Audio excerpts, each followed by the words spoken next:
Speaker number 3, please.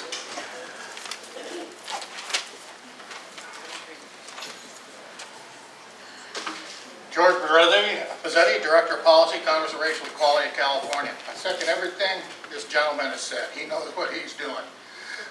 Now let's talk some reality. The board made the mess in this room. The board made the mess outside. The board made the mess with speakers on purpose. I had a talk with your chief of police Zipperman for 45 minutes. He said he'd clean up that mess. He didn't. I confronted him. He threatened to arrest me. That's color of authority. I can take everything he owns. Listening, Zipperman? It's enough of this. This is a war.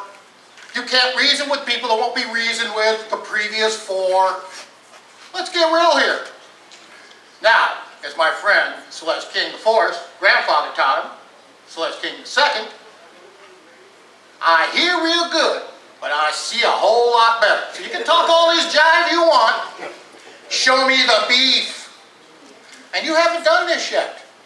So do I know whether Ms. Ratliff makes any difference or not? I don't know. I sure pushed the Diane Ravage blog to make sure some support came in. I sure pulled some tricks to help Mr. Zimmer get elected. Because I'm a pragmatist, whether any of you believe it or not. And we can't have more devils on this board. Under Ms. Garcia, students not coming to school every day went from 40,000 to 117,000. You want to raise scores, people? Get rid of the low performers. Piece of cake, man. You don't run on data here. I've supplied you with so much data, it'd make your head spin. Triple money for construction. Oh, let's take the numbers out of the strategic execution plan in 2004 till today. You haven't lost revenue per student. You're up. You're at 11.6 now. You'll be 13.6 next year, and you'll be 15 plus after Brown's thing comes in. And you even know what you're talking about? You have a judge of council pulling all kinds of illegal activities, getting you in all kinds of trouble with teachers all the time. And in fact, I was just told today that ESL teachers that don't have the secret credential, the minute that DZ puts it out, they're hammered. Well, guess what? You knew 4. Show us the beef. Because I don't buy nothing till I see it. Because I've been around the block too many times. And way over your level. So you're not fooling me. And I know you're not fooling them. Because I get the feedback nationally. Okay? So if you guys want a war, I'm more than happy to give it to you. Because we got better connections up in Sacramento than you do, because we have credibility. You don't. They hate you up there. I'll tell you another funny story. I was just up in Fresno for arts, okay? We need to put arts back in. I was the only person who videoed and talked to those students who performed. Thank you. And the students today, they'll be up on YouTube tonight. Thank you. Next speaker, please. Welcome. Thank you. New at this, sorry. My name is Christopher Diaz. I'm a community member at the Van Dien Elementary School in Harmer Gateway. I'm here to speak out about a lack of action on the part of the school district in regards to unprofessional conduct and incompetent administration currently in charge at our school. The principal has a history of unprofessionalism in how she approaches and communicates with teachers, students, and parents. Prior to this person coming to our school, she was a principal at an elementary school in Gardena where her unacceptable behavior and inability to maintain professional environment and trust led her to being excused and then moving to us. For 4 years now, parents have met with directors, local district administrators, parents, and the community have made phone calls. We've made their complaints known to local district personnel. We have stood on the sidewalks and picketed and have sought out the local newspapers. What do we do when parents don't have any access to their kids on after-school programs? When illegal school site council meetings are being held and we're not allowed to be there? When our parents are being labeled disruptive because they question the principal's misguided policies, or when the parents are not even allowed to participate in school volunteer programs. You know, how do we respond when the school police are being called out in force during a community meeting, and when the district could use these resources and utilize them in better ways? How would you feel knowing that your school has a frozen budget right now with the new school year coming up? Because they did it wrong, they illegally did it. What do you do when you're not allowed to have a PTA? Or you're not informed that there was a bomb scare at your school? You know, what do we do? I'm here to ask you guys to listen and do something, look into it. How can you have trust when you ask for a meeting on your own school grounds and you're denied access to your school? And when you ask the principal to attend another meeting with the community and parents, she denies you and says, I'm not showing up. If you as a board were to look at the principal's past, you'll see that she has not changed any of her ways. But now she just shows contempt towards our children, towards our parents, towards the school, and towards the district itself, and towards education in general. We have waited for some sign of reconciliation on her part, and we've asked for intervention, and we've looked for intervention from the district. We've seen no evidence of any of it. You guys have abandoned us over there. And all we're asking for is leave for her, get her out of here. You guys...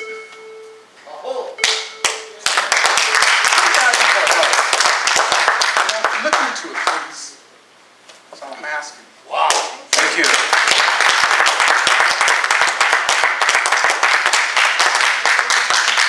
Next speaker, please. Thank you. Welcome. Hi, my name's Angel Diaz, and I've worked for the district for 13 years. I'm a teacher at Van Dien Elementary School. I just wanted you to hear a teacher's perspective on what's been happening at our school. There are a lot of issues because of the poor leadership on the part of the administration. We have a divided staff where some teachers don't even talk to each other. There's a wedge among the staff has been created because of a lack of communication, favoritism, and misinterpretation of district policies. There was an incident on Valentine's Day where the principal went into a majority of the classrooms, yelled at teachers, parents, and students for passing out Valentine treats. That has been proved for the last 20 minutes of school, which is what all the teachers have done. And as a matter of fact, she has a habit of screaming at a lot of the kids. The teachers are not being given the freedom to teach to the needs and the interests of the students in order to make their learning meaningful. Students are not safe. Why? Because we don't have an effective safety plan, and we are starting the school year with an uncertain budget. There's an inadequate supervision because she is not open to parent volunteers. Teachers don't have the key to the gates in case of an emergency because the entire campus is locked. All this takes away from my energy to become an effective teacher. My efforts needs to be put on my students. I'm asking for your help to investigate what's going on at Van Dien Elementary. Our school needs a change, and we need a change in the administration. And we need this change before August. And Mr. Zimmer, you had said that just as students deserve an excellent qualified teacher in the classroom, we also need an excellent qualified administrator. Thank you.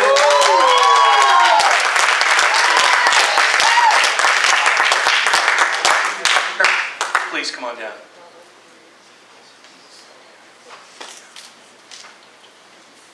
Hello, school board. My name is Isaac Rivas. I'm a parent of 2 children that attend Van Dien Elementary. I am talking to you today out of concern for the principal of Van Dien Elementary, Ms. Cindy Miller. Ms. Miller, in her short tenure at Van Dien, has destroyed the morale of students, staff, and parents, from enacting ridiculous bathroom policies for children, not allowing parents to volunteer in classroom, not allowing her 5th grade or 6th grade students to attend junior high orientation, to enacting a completely closed campus that allows students to be completely unsupervised before school starts. Talking her SSC council into buying smart boards, but letting them collect dust by sitting in the library. Not allowing a PTA to do anything, no fundraising for the children. She yells at the kids, telling them she's going to call the police on them. Yells at parents in front of the kids at open house. Dr. Bladovic, in your statement for board president, you brought up to improve the image of the district. Well, there has been at least 2 articles in the local paper about Ms. Miller. Dr. Vladovic, you said you wanted to foster a relationship with parents. Well, let's begin today by help supporting the parents at Van Dien by removing Ms. Miller. Let's look at the facts. This is a principal that in 4 short years has driven the parents and community so upset that she felt the need for 9 LAPD school police officers to protect her from the people that were irate with her at the town hall meeting. Now let's just think about that. 9 officers that could be out protecting children, that could be preventing vandalism. How much do 9 officers cost the district? But she's driven the parents that irate. Ms. Miller needs to be removed. Her track record from Chapman and her actions at the short time that she's been at Van Dien speaks for itself. She is incompetent as a principal. I appreciate your time. It's very difficult public speaking for me. It's not professional. I'm just a simple blue-collar, knuckle-dragging longshoreman from San Pedro, so thank you for your time.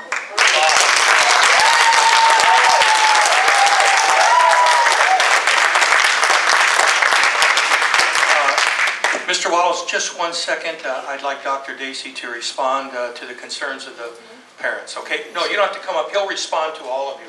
Right. We still have like 50 seconds left. Normally, we don't dialogue with each other, see, but what he'll do is he'll respond and You make score. some statements. We are very much aware of the situation at Van Dien. We're looking into the situation at Van Dien. We'll be meeting with the parents in the early part of the next week. We can't talk about a personnel matter publicly of this, but we're very aware of that. Thank you very much, and I appreciate you seeing a couple of you at the school and helping address that. Thank you. All right. Thank you very much. Mr. Waddles. I can call you Dr. Waddles if I want. Good afternoon, board member. Congratulations first. I'm Walter Wallace Richardson, one of the founders of California Taiwan Parent Union with a membership of over 1,700 parents, community, teachers, administrators, superintendents, board members. We are over statewide. Congrats to Mrs. Ratliff. Welcome aboard. Congrats also to Ms. Zimmer and Mrs. Garcia for returning board members. Hope to work with you so we can do something to help our kids. Mr. Zimmer made the statement that we need to work with our children. We don't work with our children, we work for our children. And then we work with our children because our children have something to say. And we need to start listening to our children. This is the 21st century. And they are born 21st century. We're not. We're trying to get there. So, the other thing is that last year, board members, in June, the budget came before you. Our superintendent, Daisy, presented to you a $397 million of Title I funding that came from the schools. Okay? Of that money, and he put it in instructional material. So board members, that's been a year. So now there needs to be some accountabilities of those $397 million. What did he do with it that you can take it from the classroom, from the students and the teachers, that was more important? What did he do with it in order to help education in the behalf of students? You need to have some accountability on that. Secondly, if we don't have teachers, how are we going to educate our children? If we don't have students, how are we going to have some dollars? Because the kids generate the dollars. If you don't have no parents, how are you going to have some students? It's not hard to understand, is it? So let's get real about this thing. What I'm saying is that we've done some great things. Mrs. Lamont, Dr. Latterly, Mr. Zimmer, Mrs. Garcia, and all the board members, you've done some great things. Now let's do some greater things. Let's get serious about meaningful student achievement and meaningful parental involvement. Because the past 2 years, parental involvement has been a joke in LAUSD. There has been nothing meaningful about it. Nothing meaningful. It was just disgusting. So we'll talk about that later. I have also called to ask for a meeting with some of the board members. We're hoping to meet with you so that we can discuss. I get a lot of information from parents. I have over 900 parents from LAUSD who give me input from California Taiwan Parent Union. They give me input what's not happening in their school, how they're being, if they speak up meaningful, they're written up and saying they're being defiant, and then they kick them out of school. Then they got to get a note from the principal that to come up on the campus. That's sickening. We got to do something about this, or you call the police on them. Board members that have to change. We got to do something. We expect to work with you and have a great year this year. Thank you very much. Thank you. Speaker number 8, welcome. Good afternoon, board members and Superintendent Daisy. My name is Maria Brenes, and I'm the Executive Director for Inner City Struggle. We are based in the East Side, and for over 10 years, we have developed the leadership of youth and families to be involved in improving our local schools. This work has deepened our belief that all students must be prepared for college and the 21st century. Our communities know that there is a great need to change the current system, but they are also optimistic due to the progress that has been made. Graduation rates in the East Side are higher, more students are being prepared for college, and there is greater personalized instruction at the high school level. And we would like to thank Board Member Monica Garcia for her leadership and advocacy on behalf of our community. Muchísimas gracias. Along with our allies, we have advocated for new schools in our neighborhoods, parent voice, and in 2005 raised the need for the A to G resolution, a landmark policy ensuring access to the college prep courses for all students regardless of where they live or what school they attend. We were told by many that raising expectations for students was not possible, but the Board of Education heard the hundreds of youth that testified and demanded that they be provided the right to choose their own future. The passage of the A to G resolution changed the culture of our local schools drastically. Information about college is the norm, and more students are requesting the 15 courses needed to access a quality life. But we know more needs to be done to prepare the students for this rigorous curriculum. We are hopeful that the school board leadership will continue the legacy of transformation for educational justice it catalyzed in 2005 by supporting the effective implementation of A to G and other important policy changes, including the most recent School Climate Bill of Rights. There exists a tremendous opportunity to improve LAUSD based on the changes made so far, and we ask that this context inform the agenda of this board.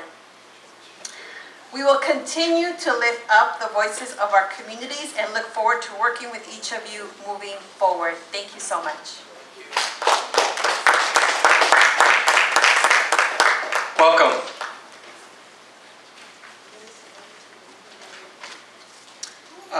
Good afternoon.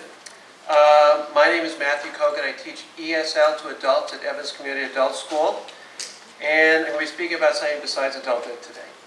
At my last meeting, where I was here to speak about adult ed, I heard the report about the purchase of tablets for our district. And I was told, I have kind of some questions, I was told that the cheapest tablet we can get our students are iPads. Now, I think this strikes me, and I think it'll strike many in the community, that's just a little hard to fathom. The most expensive tablets are in fact the cheapest ones. I also found out that, according to the Union Tribune in San Diego, that they also bought iPads for their students. They bought them for $370 each a year ago. Yet we're paying $678. And I think maybe we are getting something wonderful for that, but I think it needs to be explained. I mean, they're buying them for the same reasons LAUSD is. And I know we want the best for our students, but sometimes you serve children macaroni and cheese and not lobster, and sometimes it's peanut butter and jelly and not filet mignon.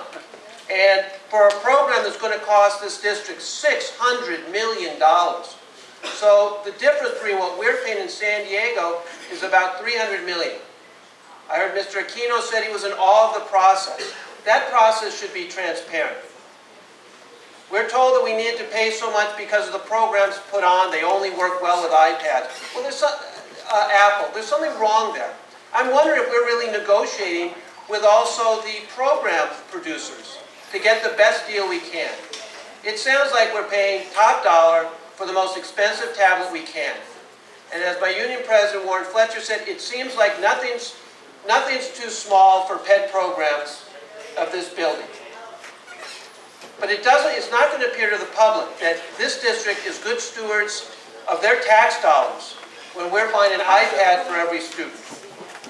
I think it lowers public confidence. And as long as I have 46 seconds left, I'd like to say that sadly, although the adult ed budget is the same, I have to deal with, in my role, working with my union teachers who are losing their jobs. We still aren't told why. We'd like someone to explain the budget to us, why there's going to be less adult education next year than this year. Thank you very much. I'm looking forward to working with the new school committee. Thank you. Speaker number 10, I believe.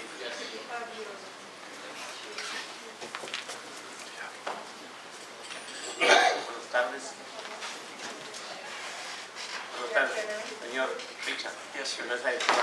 Con el debido respeto que usted se merece, hice la queja por la razón de que me dijeron una vez handicap y legal. Hi, good afternoon, Mr. Richard and board members. I respectfully come to talk to you about a complaint I presented because I was called handicapped and illegal. Por muchos años he estado coordinando equipo de soccer y conozco mejor el distrito yo que ustedes. And I have been managing for many years soccer teams, and I know the district even better than you. Yo pienso que están violando mis derechos civiles y humanos porque mandé la información al señor Donato Tarafia de los derechos civiles y también a San Francisco y a Washington. And I think my civil and human rights are being violated. I send information to Mr. Donato Tapia from the Civil Rights Unit. Sí, en el 2011 me hice las huellas digitales con una mano porque no puedo con la otra y me dijeron que eran para 5 años. Entonces ahora quieren que lo haga otra vez. Cuando tenga el dinero lo puedo hacer. So in 2011, I went through the fingerprinting process with one hand because I can't do it with the other one, and they said it would be good for 5 years, so I have to do it again, and I will do so when I have enough money to do it. Le di a la señorita Nancy una affidavit de un señor que me dio la referencia. Y la otra, esta es para el 2014 y también le di como la ciudadanía de este país, porque yo quiero ayudar a los niños para el soccer.